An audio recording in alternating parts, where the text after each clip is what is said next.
vous me permettrez d'abord de vous remercier d'être présent. C'est un séminaire, c'est le seul exercice universitaire qui m'intéresse aujourd'hui. Les autres m'ennuient, en fait, donc je suis content d'être là avec vous.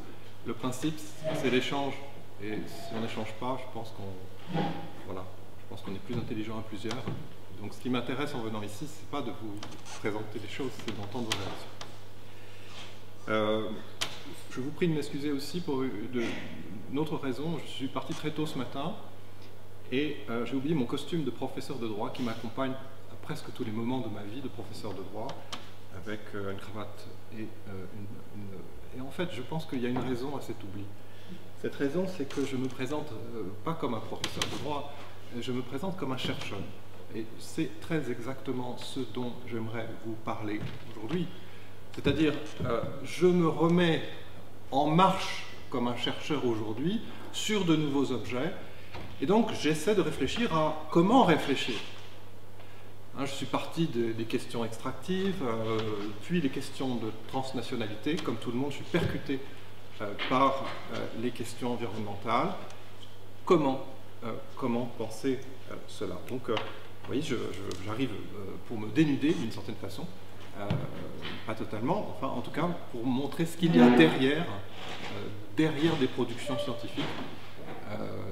Et c'est quelque chose qui, pour moi, est un début de quelque chose qui sera bien sûr un livre et qui est déjà pas mal de recherche. Alors, une dernière petite remarque, hommage à Rimbaud. Hommage à Rimbaud parce que c'est un avertissement. La recherche est une question personnelle. Et qu'en venant sur ce nouveau thème qui est celui de Earth's-Law, en réalité, je rejoins des vieilles questions qui sont des questions qui sont pour moi relèvent certes de la poésie, mais de la branche de la philosophie qu'on appelle la métaphysique, la question de l'être, que j'avais abordée à la fin de mon livre sur le droit transnational notamment.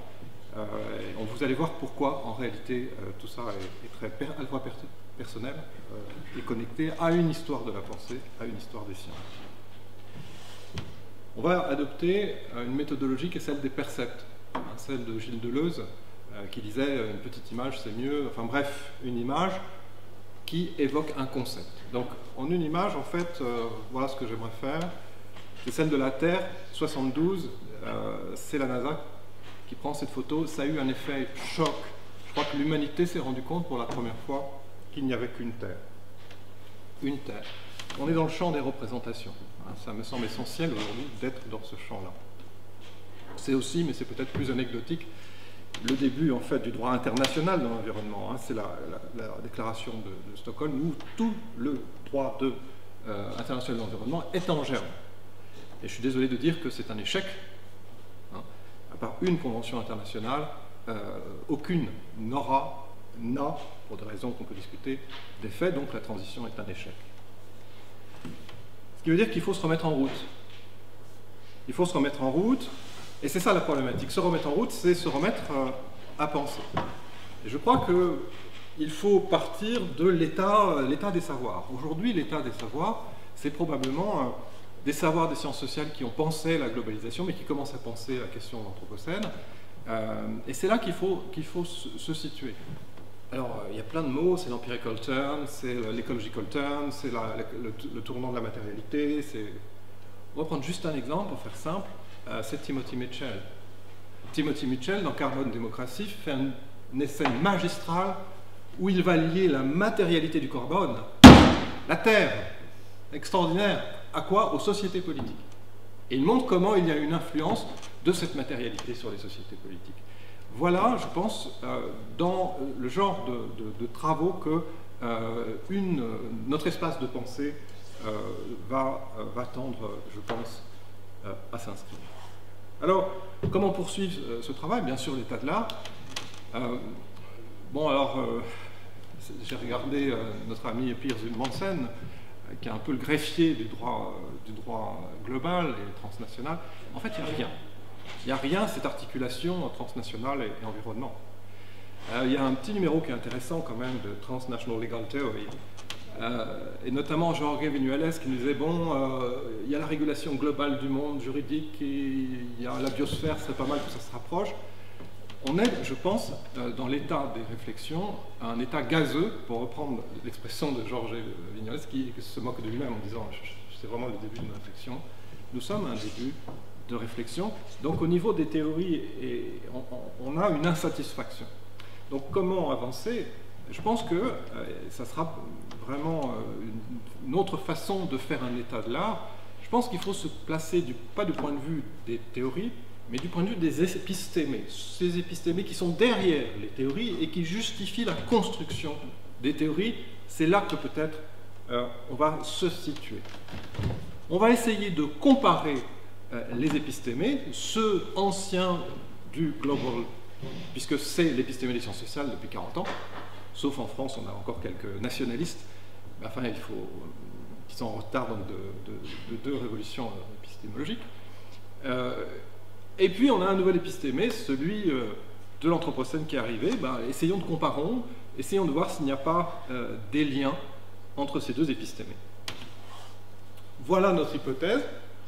Nous vivons aujourd'hui un changement d'épistémé qui était celui du global vers celui de l'Anthropocène. Voilà. Alors, est-ce qu'on est dans un changement ou une compatibilité? Petit percept pour l'épistémé du global. J'ai pris le petit schéma qui est à la fin de mon livre. Vous savez, c'est un petit schéma qui a été utilisé pour illustrer lui-même le passage aux théories de la relativité d'Einstein, qui montre avec ces deux axes, celle de l'espace et du temps, qu'en réalité, il y a une influence et que donc les lois de la physique sont différentes en fonction de la vitesse. Et l'idée de lois différentes dans l'univers était tout nouvelle dans les sciences de la physique. Pour les sciences du droit global aussi, d'une certaine façon. L'idée que les règles de droit, mais que surtout la façon dont le droit se fait et que la façon dont est le droit est différente selon les contrats, les espaces normatifs, et qu'il y a une grande pluralité, en réalité, c'est un petit peu ça le droit global, c'est un nouveau regard sur le droit. Alors l'Anthropocène, autre percept, j'avais vu ce très très beau petit travail, qui était fait d'ailleurs par une doctorante en fait chinoise, Polar Drift. Elle a montré, ça on le savait, que notre Terre tourne, mais elle tourne sur un axe, et elle a montré, mais ça on le savait déjà, que cet axe en réalité commence à bouger. Vous voyez, une espèce de basculement de notre planète, de Earth. Pourquoi? Tout simplement parce qu'il y a un changement de poids sur la planète. L'eau qui est au pôle tend à fondre. Et pourquoi l'eau tend à fondre? Parce que gaz à effet de serre. Pourquoi gaz à effet de serre? Voilà, on retrouve le carbone. Et ce qu'elle a fait, c'est qu'elle a relié les zones où l'humanité produit du carbone pour calculer le pourcentage de contribution à ce basculement de la Terre. Voilà, nous y sommes. Nous y sommes. Voilà des questions que je ne m'étais pas posées lorsque j'ai écrit mon livre. Et voilà des nouvelles questions qui m'interrogent et qu'il va falloir que j'intègre dans ma façon de réfléchir. On a discuté tout à l'heure quelques-uns des intérêts pratiques du travail. Quand on parle par exemple d'État transnational, vous savez que l'État n'existe plus, c'est un continuum entre l'État et une entreprise transnationale. C'est bien admis quand même depuis très longtemps, mais aujourd'hui, maintenant, c'est autre chose. Il va falloir intégrer cette dimension-là. La constitution globale que vous étudiez de Gunther Többner, qui est faite avec les entreprises transnationales, aujourd'hui, est-ce qu'on ne peut pas intégrer des acteurs locaux, la Terre elle-même, les non-humains? C'est toutes ces questions-là qui se posent aujourd'hui. Et qu'on ne pourra en fait poser que si la question des épistémés est résolue. Alors on peut aussi se pincer du point de vue des méthodes. Et là, il y a peut-être pas mal de rapprochements, de continuums. Si vous voulez, moi je suis rentré, j'étais plutôt comment dire, foucaldien, avec un certain nombre de gens comme Antoine Yoncan. Et puis en fait, je me suis mis à pratiquer, et je crois que mon choc personnel, c'est personnel, hein, c'est 2009, donc quand j'étais nommé pour organiser une commission d'enquête internationale pour enquêter sur l'invasion Tchad par des rebelles soudanais. Donc il fallait que j'organise une commission d'enquête internationale, bien sûr je ne savais pas faire. Je me suis rendu compte que personne ne savait faire en réalité. En général c'est l'ONU, ce n'est pas un des experts nommés par l'Union européenne, etc. Et donc j'ai bricolé, j'ai fait des montages utilisant ce que je savais des grands contrats de l'arbitrage pour faire des statuts qui visaient des conventions internationales que le Tchad n'avait pas ratifiées, mais qui s'appliquaient sur le territoire tchadien parce que repris par un décret. Et à fur et à mesure que nous avancions sur le territoire, que nous allions au Soudan, que nous allions en Suisse, etc., en fait cet espace de droit s'appliquait. Et là je me suis dit, Gilles, voilà, ce que tu fais ne correspond pas aux épistémés dans lesquels tu as été grandi et ce que tu enseignes à tes élèves. Et donc, tu es dans le mensonge, il va falloir essayer de les adapter. Et c'est là que, en réalité, le droit transnational avait des outils quand même à fournir, une approche très pratique. Donc, j'ai un peu élaboré la notion d'espace normatif en disant, ces trois éléments, mais c'est surtout une question de méthode, cet espace normatif. C'est d'abord, par exemple, si vous prenez un grand contrat pétrolier, c'est d'abord des techniques. C'est les traits, les techniques. Là, le plus grand trait, c'est la joint venture entre plusieurs sociétés. Mais il y a un deuxième élément, c'est les normes de droit choisies, parce que, bien évidemment, l'incorporation au British Virgin Islands est un choix de loi de British Virgin Islands, au moins une quinzaine de lois différentes qu'on va choisir en s'incorporant. Sauf que ça ne justifie pas l'ensemble des régularités qu'on observe. Il y a un troisième élément, c'est les représentations des acteurs. C'est l'espace de raison, c'est la culture, c'est le savoir-faire de juriste. Il va justifier que presque tous les contrats sont faits à peu près de la même façon. Aucune raison juridique, non. Des raisons de savoir, de connaissances partagées, qui encadrent les actions. Ce troisième élément, c'est, si on fait l'hypothèse que vous avez en fait un bouquet de fleurs, les tiges, c'est les techniques, les ronds, c'est la fleur, et l'ensemble, le savoir, c'est ikebana, l'art du bouquet. Alors, vous voyez, bien évidemment, je me situe dans un courant qui est celui de la phénoménologie. Ça ressemble, mon bouquet, à cette peinture de Matisse que vous trouvez dans le très beau livre de Merleau-Ponty, L'œil et l'esprit. Merleau-Ponty dit, ce que je vois là, c'est le bras d'Henri Matisse, c'est le bras de l'artiste. Voilà, grâce à ces techniques, ces représentations sont liées à des imaginaires. C'est, me semble-t-il, le champ qu'il faut peut-être poursuivre, celui-ci. Après, il y a des questions de nature épistémologique qui vont se poser, et je crois aussi que là, il y a des rapprochements entre les questions du global et les questions de l'anthropocène, et à titre personnel, je crois que je me rattache plutôt de ce qu'on appelle le réalisme critique de Roy Pascal. Je vous ai mis son article où il a justement fait le lien entre les deux. Et c'est vrai que c'est très beau ce titre, et notamment il aborde la question, alors c'est classique, de la neutralité axiologique. Bon, mais Weber, il n'a jamais dit qu'il fallait séparer l'objet de la personne qu'il observe. Il a dit faites attention à qui vous êtes. Et si j'ai mis cette photo de moi-même avec un costume, c'est dans mes activités d'expert à l'ONU pour aider à la construction d'un traité international visant à responsabiliser les entreprises transnationales. Mais ce sont des activités, on va dire, qui relèvent de mon rôle de jurisconsulte et d'une prise de position qui est la mienne, qui est celle de la re-régulation qui me semble la bonne voie. Mais attention, là, ce n'est pas de ce point de vue-là que je parle, je fais des sciences sociales. C'est très important parce que dans les questions environnementales, c'est quelque chose qui est très souvent oublié et qui disqualifie. C'est-à-dire mélanger les genres. L'activisme n'est pas l'activisme, c'est un champ. Les sciences sociales, c'est un autre champ. Bakhter est extrêmement intéressant pour plein d'autres choses. Il parle, par exemple, d'une anthropologie de la relation. Voilà qui est extrêmement intéressant, c'est au cœur des questions d'anthropocène, bien évidemment. Il parle aussi, par exemple, et ça me touche beaucoup, de la nécessité d'une ontologie. Qu'est-ce que ça veut dire? Vous faites une méthode, c'est une méthode de connaissance. Vous êtes dans le champ, disait Aristote, de la philosophie de la connaissance. Mais ce n'est pas parce qu'Aristote a découpé les champs du savoir en tranches qu'il faut oublier qu'une théorie de la connaissance se situe nécessairement dans une métaphysique, une ontologie. Et ça, quelque chose émerge enfin, et c'est peut-être grâce, me semble-t-il, à ces questions de l'Anthropocène. Donc il y a, je crois, vraiment des points communs, et ça, je trouve ça vraiment extrêmement passionnant. Ça donne envie de se remettre à travailler, en réalité. Donc c'est peut-être ce qu'on va faire. On va essayer de se remettre à travailler, et on va essayer de voir, mais voilà, justement, est-ce qu'il n'y aurait pas quelques points communs entre ces épistémés?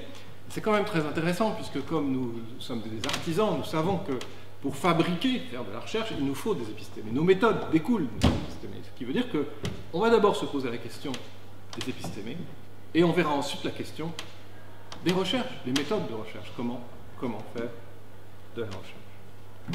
Donc d'abord, les épistémés, alors je pense qu'il y a un point commun entre les deux, c'est la question de l'agentivité. Ça me semble vraiment extrêmement intéressant, la question de l'agentivité. Qu'est-ce que ça veut dire? Ça veut dire qu'on va regarder les deux, on va regarder d'abord l'épistémé du global, puis on verra l'épistémé de l'Anthropocène. Mais gardons cette idée. Commençons d'abord par l'épistémé du transnational. Alors moi, je pense qu'on peut vraiment, en réalité, le résumer par cette idée que le droit transnational, le droit global, c'est le droit qui a fait des entreprises transnationales des acteurs. Voilà. Hein, alors que le droit international refuse encore pour beaucoup de les reconnaître ainsi. Mais ça, c'est très important. Alors, c'est très important, et ça va nous permettre de rappeler un certain nombre de choses que mon champ, celui du mine, mais en fait le droit transnational, a vraiment été à l'origine de l'idée de, comment dire, de l'ex mercatoria, c'est-à-dire en fait d'autoréglementation, qui a permis quand même de faire avancer la réflexion. Je vous ai mis en fait, voilà, un exemple de contrat extractif, contrat pétrolier, mais tous les grands contrats en fait au monde sont ainsi, qu'on peut découper en 4. Toutes les clauses, dans l'ordre d'ailleurs que je vais énoncer, désignent quoi? D'abord, on a des clauses relatives aux parties. Qui sont les parties, avec par exemple notamment les clauses de corporate, les clauses de décision. Aussi, comment on prend la décision à l'intérieur du consortium, par exemple. Deuxièmement, il y a des clauses relatives à quoi? Qu'est-ce qu'on fait? Les clauses industrielles, là, on fait un trou. Bon. Troisièmement, on a des clauses qui sont des clauses d'équilibre financier. Quand vous regardez un petit peu ces contrats, vous vous rendez compte que les notions de coût, les notions de comptabilité sont construites par les parties. Et qu'on va définir le retour sur investissement dans le contrat. Donc en réalité, on a une autonomie absolument incroyable dans ces contrats qui se retrouvent à la fin, dans la 4e partie, les boilerplates, les clauses d'espace normatif, les clauses de choix de loi, les clauses de choix de juridiction, où en réalité, toute loi, tout fort, tout ordre public, toute hiérarchie des normes peut être choisie. On a quand même beaucoup avancé dans cette idée d'autonomie. Donc c'est l'idée d'ordre juridique inversé. L'espace normatif, c'est aussi une méta-règle de conflit de loi. C'est aussi une critique de l'autonomie normative, parce qu'en réalité tout ça repose sur le droit qui organise cette indépendance. Mais c'est aussi déjà, et c'est intéressant pour la suite, l'idée de pluralité des mondes. Le droit global décrit un monde plural, et voilà qui annonce probablement l'Anthropocène. Juste un mot pour dire que c'est quand même quelque chose qui a redéfini tous les grands concepts du droit. Par exemple, les clauses corporate introduit toutes les filiales et voilà, qui donne une dimension mondiale au moindre des contrats, puisque chaque contrat est un acte de corporate qui relie les sociétés mères par une noria de filiales à l'activité extractive profondément. C'est aussi de la mine qui est partie, je crois, le grand mouvement, et du droit transnational en réalité, le grand mouvement de re-régulation que l'on voit aujourd'hui autour de la chaîne de valeur. D'où ça sort ça? Bien sûr, il y a quelques textes, on reviendra sur le projet de directive européen qui sort du Parlement sur le devoir de vigilance. Il y a un projet de directive de la Commission qui se discute aujourd'hui au Parlement sur, en réalité, le reporting extra-financier. Il y a une formalisation dans un principe de droit en réalité, quasi global, transnational, bientôt mondial, qui a fait l'objet en fait du séminaire de la Cour de cassation qu'on a fait avec 2 ans Béatrice Parent sur justice environnementale, le défi de l'effectivité. Quand on regarde en réalité toutes les sentences, toutes les décisions de la sentence sur Beiser, à l'affaire Lubé, à l'affaire Chandler, à l'idée de devoir de vigilance transnationale, transcontinentale, l'affaire Urgenda de 2018, l'idée de duty of care qui pèse sur un gouvernement de contribuer à la lutte contre le changement climatique, l'action en justice milieu défendu contre Shell, l'affaire Total 1, Total 2, cette qui est en cours, l'affaire commune de Grande-Sainte, l'affaire du siècle, même l'affaire du Global Action Network devant la Cour européenne. L'ensemble de ces décisions montre un mouvement véritablement global qu'on peut assimiler à une révolution silencieuse du droit, une révolution du droit transnational. Hein, c'est tout à fait extraordinaire. Quelque chose apparaît comme un principe de droit. On l'appelle principe de vigilance, duty of care, alors soit de droit privé, tort law principalement, mais pas que, soit obligation de due diligence de droit international. Vous savez, un État ne doit pas embêter un autre État, et cette obligation peut profiter aux citoyens nationaux de cet État. Ensemble, ça constituerait un principe de non-nuisance, no harm ou vigilance, un standard de comportement face à la menace posée par le changement climatique. C'est extrêmement intéressant. Alors, révolution, si vous prenez Urgenda, plutôt milieu défendu, qui est plus drôle, le premier rapport, c'est extraordinaire. Le fondement, c'est le droit international. Et oui, les accords de Paris qui deviennent impératifs pour une société privée. Ben voilà, le droit international explose dans ses fondements.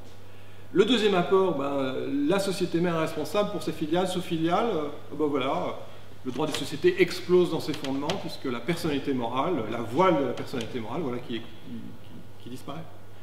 Et puis troisième apport, le fait générateur de la responsabilité est en partie construit par l'entreprise elle-même. Ces renvois qui sont faits par les entreprises, par exemple au droit international, mais c'est de la soft law.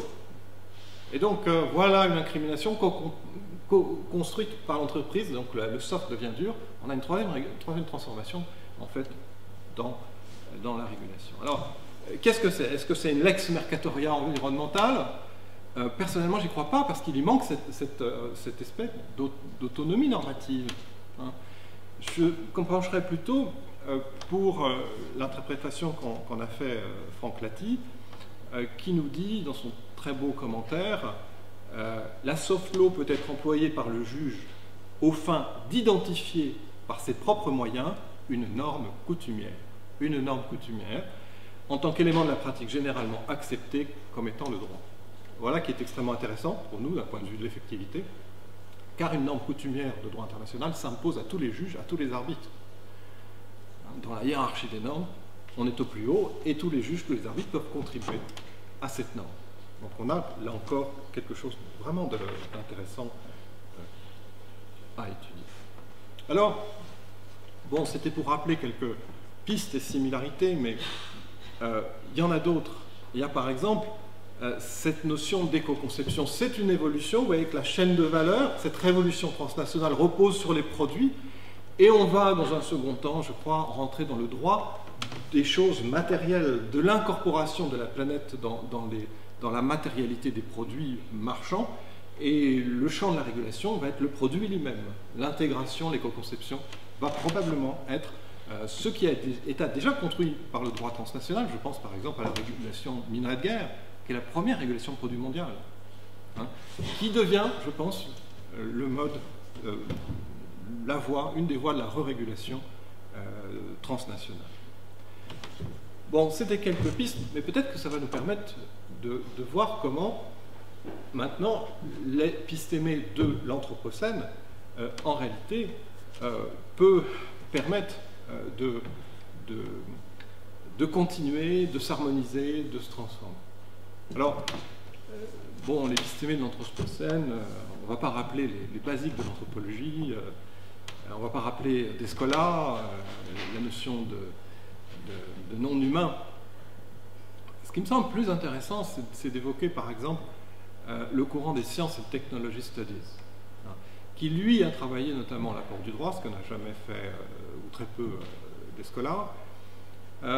Bon, bien évidemment, Michela Jasanoff, qui est la plus intéressante probablement, puisqu'elle parle des nouveaux liens entre droit et science, elle parle de relations, et c'est une piste tout à fait extraordinaire, l'idée de co-construction, vraiment.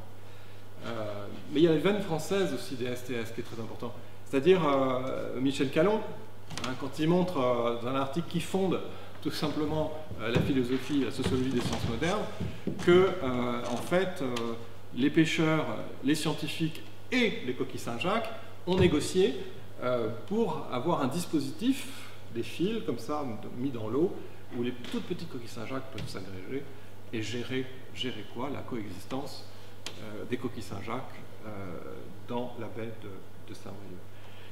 Bien évidemment, on ne va pas tous les énumérer, mais c'est tout simplement, d'un point de vue rhétorique, Bruno Latour qui est le plus parlant dans son esquisse d'un parlement des choses. Esquisse de parlement des choses, parce que je crois qu'il nous prend vraiment, il nous donne vraiment une véritable piste. Je vous le citerai tout simplement.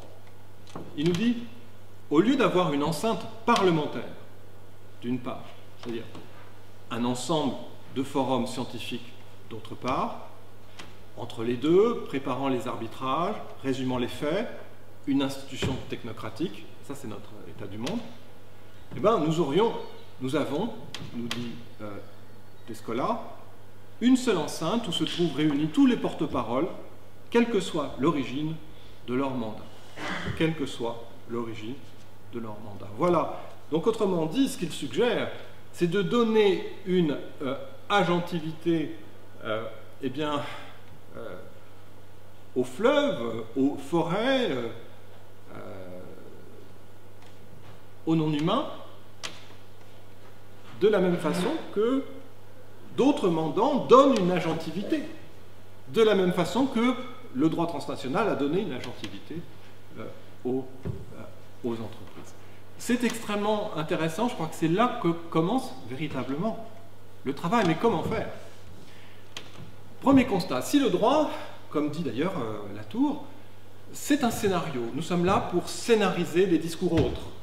Bon, je pense que c'est plutôt quelque chose, le droit, qui sert à mettre en vérité légale d'autres discours. Ceux qu'une société se donne à elle-même, qui sont extérieurs au droit. On appelle ça le politique souvent, d'accord? Et oui, c'est la fameuse vérité du politique de Michel Foucault. Les véridictions, c'est cet ensemble de ces discours qui font un espace de raison dans lequel on pense que, voilà, il y a de la vérité. Et là, en fait, notre boulot à nous, ça serait ça. C'est de regarder l'ensemble de ces discours. Alors j'en ai mis quelques-uns, j'ai mis la revanche de Gaïa, j'ai mis les trucs sur les biens communs, etc. Et leur donner vérité légale, c'est-à-dire les rentrer dans nos discours de juristes. C'est là que, en réalité, nous avons une petite difficulté. Cette difficulté, c'est comment donner voix à travers des catégories qui sont celles des juristes et qui formalisent pour l'instant les essais, c'est-à-dire le droit des personnes, la nature est-elle une personne, ou le droit des biens, hein, le préjudice écologique, etc. Parce qu'il me semble que ça ne convient pas du tout à la tentative de parlement des choses, ça ne peut pas convenir. Alors, c'est une réflexion que j'avais commencé à mener. qui est de dire, cette impasse méthodologique du droit, comment la dépasser? Ben, je pense qu'il faut la regarder en face, sérieusement. Et le sérieux pour nos juristes, vous savez où ça se loge? Ça se loge dans la philologie. Et si on fait une approche philologique de ces questions de personnes et de choses et de nature, si on lit en fait Yann Thomas, qui est quand même notre maître dans ce domaine, on s'aperçoit qu'en réalité, il y a un énorme contresens, puisqu'à Rome, jamais chose n'a désigné la chose, qu'une personne pouvait être une chose, et que ce qui fait droit romain, c'est l'approche particulièrement pragmatique. Tout est possible en droit romain. Et c'est un contresens extrêmement tardif, c'est en fait le XIXe siècle. Même le Code civil fait un contresens merveilleux sur ce qu'il en est de la nature des biens et de la nature des personnes. Merveilleuse ouverture du droit romain et de Yann Thomas, merveilleuse ouverture que cette possibilité que nous donne le droit et le droit romain de créer des nouveaux montages, ce parlement des choses, cette agentivité des non-humains avec d'autres agents dans des nouveaux forums. Quelle forme vont prendre ces nouveaux forums? Qu'est-ce que pourrait être ce droit de l'Anthropocène? Voilà, je pense qu'on en est là. Et on en est là, et on a peut-être les bases de ce qui pourrait être une méthode de Earth's Law, une méthode qui poursuit les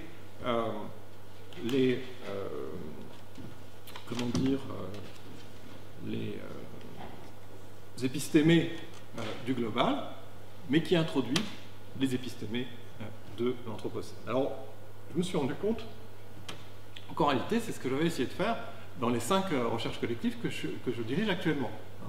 Celle avec le CNRS sur...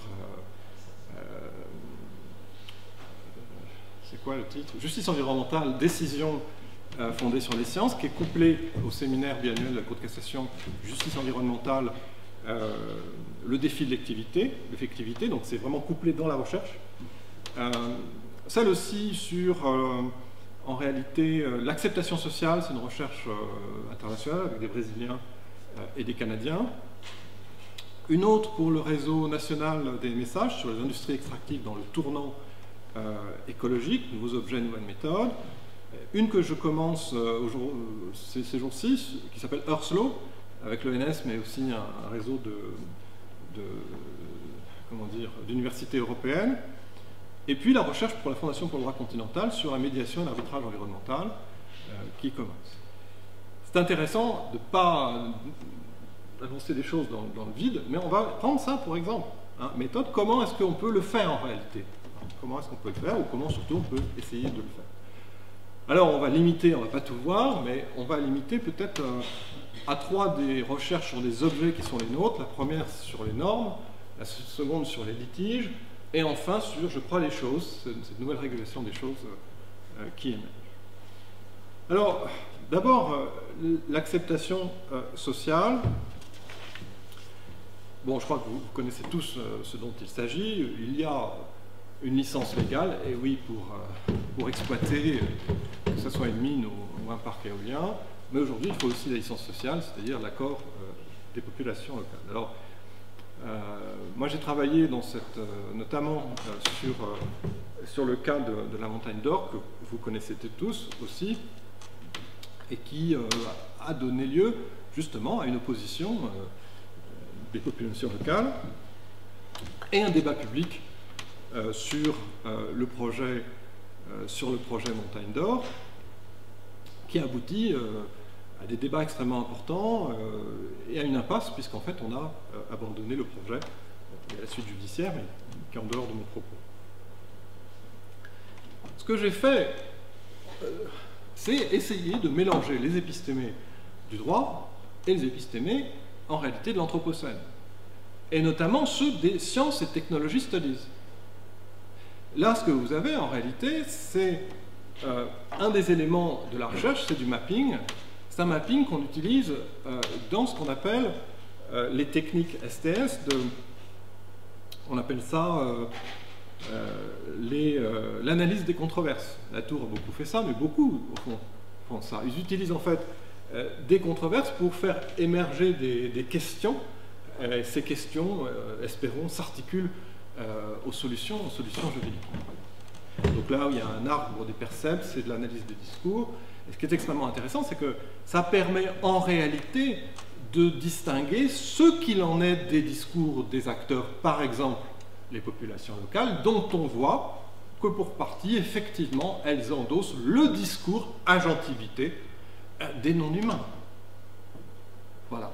Voilà une des façons dont on peut créer, me semble-t-il, ces parlements des choses. Ces parlements des choses. Alors, ça ne suffit pas. C'est là que les juristes sont intéressants. C'est-à-dire que dans l'acceptation sociale, bien évidemment, l'agentivité doit rentrer dans l'agentivité juridique. C'est-à-dire que l'opérateur doit prendre en compte ces demandes et l'introduire dans le contrat et modifier le contrat. Et vous voyez que les populations locales, mais aussi la nature, devient partie au contrat, agentivité. Et en fait, si ce n'est pas le cas, il n'y aura pas de contrat. C'est le cas de la montagne d'or. Donc on a une performativité de nos modèles de travail, nos méthodes de travail. Ce n'est pas un truc abstrait, nos amis de sciences et de technologie disent. Alors, il y a un second objet qui m'intéresse, c'est la question des litiges. Eh bien oui, s'il y a un litige sur nos normes, même nouvelles, il faudra trouver une façon de les régler. Et là, peut-être qu'il y a deux choses un petit peu différentes que j'aimerais évoquer. La première, c'est en réalité le travail pour le CNRS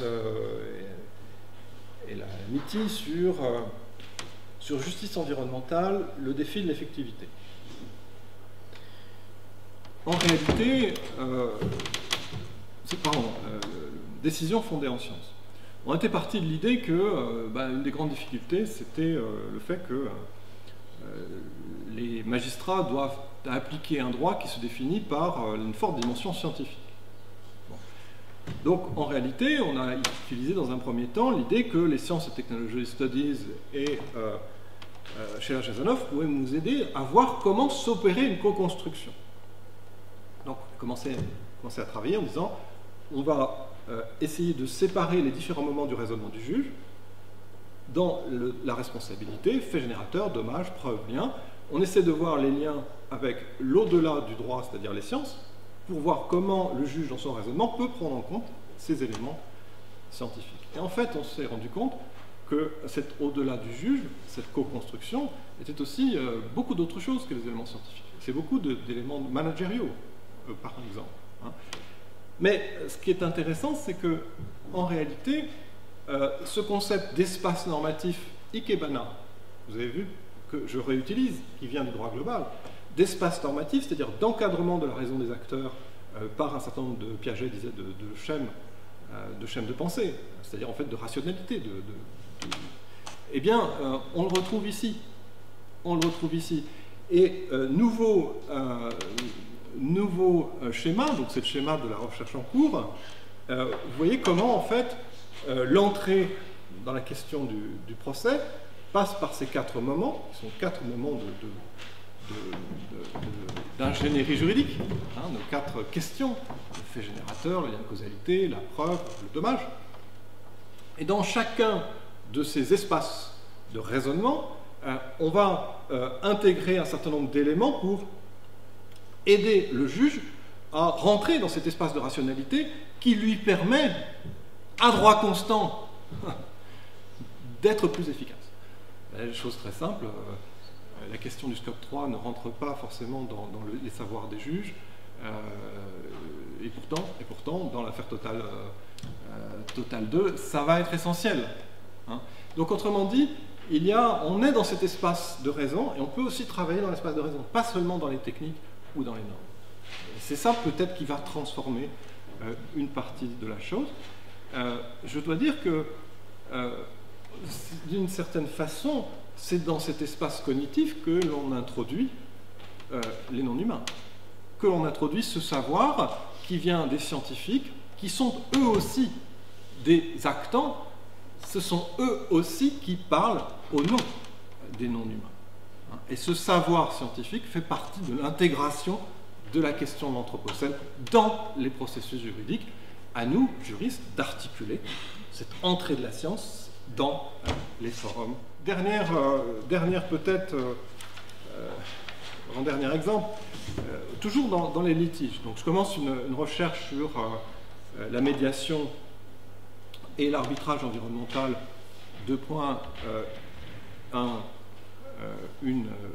modèle continental qui est assez amusant à monter parce que l'objectif, il est très concret, c'est faire des guidelines qu'on peut mettre dans n'importe quel support.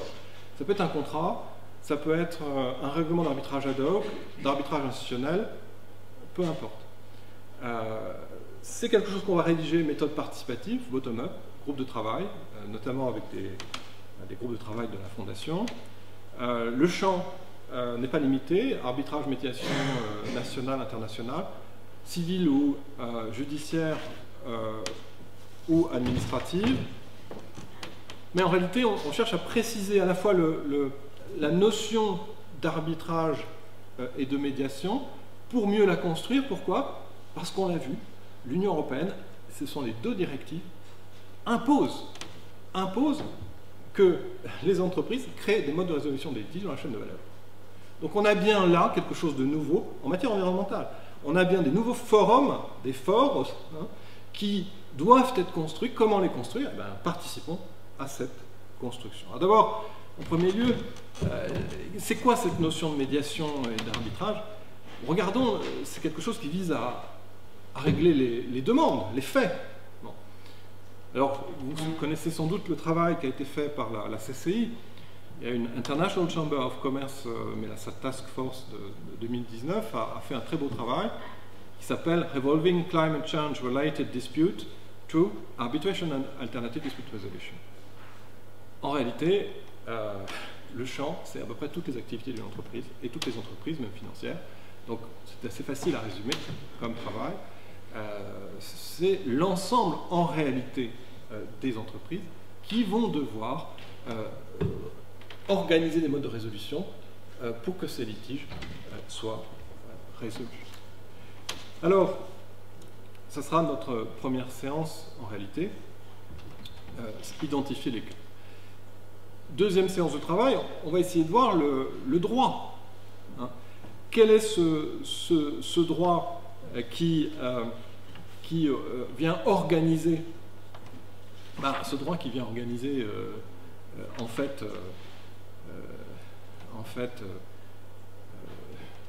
ces nouveaux forts, c'est principalement le droit de l'obligation de vigilance. C'est ces textes européens. Mais c'est aussi ce que l'on a décrit tout à l'heure, c'est-à-dire ce principe, soit coutumier ou principe de droit, peu importe, qui émerge, l'obligation de no harm, qui va justifier une action dans ce domaine. Donc il va falloir un petit peu le préciser. Après, une fois qu'on a un peu identifié la matière, il va falloir qu'on organise le régime de cette médiation et d'arbitrage dans la chaîne de valeur. Donc ça va être la deuxième question, c'est quoi son régime? En réalité, pour ceux qui sont un petit peu dans la médiation et l'arbitrage, ce domaine ne se résout en fait que par des choix. On choisit à peu près tout, c'est parfait. Donc on va d'abord s'intéresser aux choix de procédures qui sont offerts aux commerçants, aux entreprises, pour organiser ces modes de résolution des litiges. Je pense que le premier choix qu'on a à faire, ce sera, je crois, notre troisième séance, c'est les parties à l'arbitrage. Qui peut être partie à l'arbitrage? On est exactement au cœur de notre question. On est au cœur de la question. On voit bien qu'on va être obligé de formaliser ce qui existe déjà dans le monde extractif, ce qu'on appelle les Corporate Community Grievance Management System, c'est-à-dire cette possibilité offerte aux populations locales, par exemple, d'attraire une entreprise extractive, soit devant des panels, soit de la médiation, parfois de l'arbitrage. Alors, ce qui est tout à fait intéressant, puisque ça c'est le cas de Rio Tinto il y a plus de 15 ans déjà, qui a organisé tout ça, ce qui est tout à fait intéressant, c'est que si on fait le parallèle entre ce qu'on est en train de créer là, et l'arbitrage d'investissement. La question de l'agentivité est réintroduite.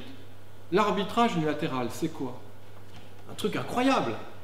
L'offre d'arbitrage faite par un État à n'importe quelle entreprise qui passe dans le coin, la nationalité bien sûr du traité d'investissement, c'est ça l'arbitrage unilatéral, c'est ça l'agentivité du droit global. On a donné des droits aux entreprises qu'aucun État, en réalité, n'avait pour lui-même. Mais c'est exactement ce qu'on va faire. C'est de l'arbitrage unilatéral, une offre de médiation et d'arbitrage offerte à qui? Aux populations locales dont on a vu qu'elles étaient en partie des actants qui représentaient les non-humains. Vous voyez, on a un peu les mêmes catégories mentales, les mêmes techniques, et on est en train d'organiser ces nouveaux forums pour ces nouveaux acteurs. Bon, le moment de la médiation est intéressant parce que ça peut être ex post, mais ça peut être avant, on peut le mettre dans les contrats. Et ça va permettre, rappelez-vous la question de l'acceptation sociale, ça va permettre en réalité les populations locales de saisir la médiation, c'est même possible en droit français administratif, dans les concessions. Pourquoi faire? Pour être partie à la négociation du contrat, ce qui n'existe pas en droit français. Le droit français n'étant pas raccord avec la Convention d'Aarhus, avec la question de la démocratie environnementale. Donc on a des moyens là, en réalité, de créer ces parlements déjà. Bon, on peut faire d'autres choix, on peut faire des choix de règles de droit. Alors, c'est quoi des choix de règles de droit? La première chose, en fait, dans cette matière, c'est des choix de techniques, car les techniques sont des règles de droit. Juste un exemple, quand même. Cette chose-là, c'est la chaîne de valeur. Mais cette chaîne de valeur, c'est le champ d'application de la médiation et de l'arbitrage environnemental. Mais qui définit ce que c'est une chaîne de valeur? Vous avez des trucs qui circulent un tout petit peu, hein, la World Bank, etc. Mais c'est les entreprises en réalité qui définissent ce qu'elles sont. Mais il va falloir établir une juridification de ces critères. On ne peut pas de soi-même s'autoriser et clore le droit. Alors, le droit, bon, c'est bien évidemment, autre exemple, le droit de l'empreinte carbone. Attendez, l'empreinte carbone, il va falloir, puisque la première responsabilité va être climatique, il va falloir préciser sa définition pour qu'elle soit en réalité, qu'elle relève du droit. Pour l'instant, oui, on a des accords de Paris, on a des textes techniques, mais en réalité, c'est les entreprises qui vont nous dire « Ah, pour moi, je vais calculer mon empreinte carbone, mais on ne va pas prendre le scope 3 comme l'a fait Total récemment. Donc c'est super, c'est simplement le carbone que ces cadres jettent dans la nature quand ils prennent l'avion pour faire un séminaire. Mais l'utilisation finale du produit, non, on n'entre pas dans le calcul du... Bon, voilà, ça c'est des choses qu'il va falloir juridifier, il me semble-t-il. Il y a aussi des choix, bien évidemment, de règles de droit. Alors, c'est des choix de soft law, parce que quand vous connaissez ce domaine, toutes les entreprises, en fait, ne sont que des machines à soft law, des machines à renvoi. Parfois, c'est extrêmement intéressant. Parfois, il y a des renvois, par exemple, dans l'offshore, à des lois modèles qui n'ont aucune effectivité, celle, par exemple, de la FAO sur les small scale fisheries. Mais c'est super intéressant pour réglementer les rapports avec les populations locales, offshore pêcheurs. Eh bien oui. Donc on a quantité en fait de juridifications qui sont faites dans ces chaînes de valeur, qui sont extrêmement intéressantes.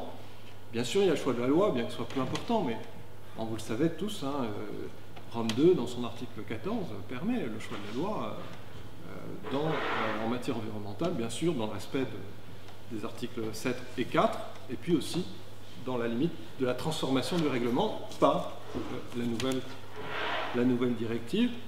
Et parmi le choix de loi, le plus important, c'est bien évidemment le choix de droit international. On l'a vu, l'entrée en voie de condamnation repose presque toujours sur le choix par une entreprise, la mention d'un droit international qui justifie sa condamnation, qui justifie le support du principe de droit international, coutume de droit international de Noah. Alors, on aurait bien un dernier objet, c'est le droit dans les objets, le droit dans les choses. Alors c'est un peu plus impalpable, si vous voulez. On connaît tous un petit peu ce qu'il en est de l'éco-conception. C'est-à-dire cette idée que dans l'ingénierie d'un produit, le respect d'un certain nombre de règles peut être introduit. C'est les nouvelles formes de régulation dont vous voyez qu'il est bien évidemment complètement global, complètement extraterritorial. Le problème, c'est en réalité, me semble-t-il, l'intégration le plus en amont possible dans la construction des objets. Donc Earth Law, ce projet, avec l'OSUR, c'est-à-dire avec des gens de sciences de la Terre, c'est de dire prenons en fait un projet d'ingénierie. Par exemple, on va créer une wind farm, des éoliennes. À Saint-Brieuc, c'est une catastrophe. D'abord, attendez, c'est fait de ciment, c'est fait d'acier. Bref, le bilan environnemental est catastrophique, mais on n'a pas pensé un instant à la pollution par les anodes sacrificielles. On n'a pas pensé au bruit, et ça perturbe les populations marines. On n'a pas pensé aux pêcheurs, etc., etc. Donc, intégrons dans la construction même de ces industries des forums où des juristes seront présents, mais des gens de sciences de la Terre pour, par exemple, calculer l'impact matière de votre production. Ceux aussi qui vont s'intéresser à l'impact géopolitique. Je rappelle les rapports avec la Chine, l'impact des droits humains de toute votre chaîne, l'impact population locale, et oui, je suis moi-même breton, donc je suis une population locale, l'impact biodiversité, etc. On va demander à Annie Barberousse, qui est une épistémologue, une philosophe des sciences, d'assister à cela. Et l'idée, c'est de faire vraiment ce parlement des choses, et avec les ingénieurs, eh bien, co-construire en étant nous-mêmes les agents d'autres que nous, hein, les agents, peut-être aussi les agents de la nature. Alors, voilà où on en est. On en est en fait à quelque chose qui est très proche de ce qui existe déjà en fait quelque part dans beaucoup d'endroits. Je pense par exemple aux forêts camerounaises, et je pense à un très bel ouvrage de Séverin Cécile Abenga, s'appelle Les choses de la forêt, et qui montre comment des masques peuvent en fait faire parler la forêt pour résoudre des litiges politiques. Et c'est un petit peu ce qu'on essaie de faire, c'est-à-dire que nous, acteurs, nous actants, nous organisons des forums où une pluralité d'agents vont pouvoir articuler à des niveaux très divers de la normativité, une normativité qui non plus seulement laissera parler les entreprises, mais permettra peut-être aux populations locales, permettra peut-être aux non-humains, peut-être à la terre, peut-être aux choses solides, d'entrer dans le monde politique. Voilà. J'en suis là. C'est bien évidemment un itinéraire qui m'est personnel, mais en réalité, je pense que c'est un itinéraire qui est celui de la grande majorité des personnes qui travaillent sur ces questions. Donc c'était pour ça que j'étais content de vous présenter cela comme itinéraire personnel, et puis de voir dans quelle mesure peut-être ça faisait écho aussi dans vos propres itinéraires personnels de chercheurs. Voilà, je vous remercie de m'avoir écouté.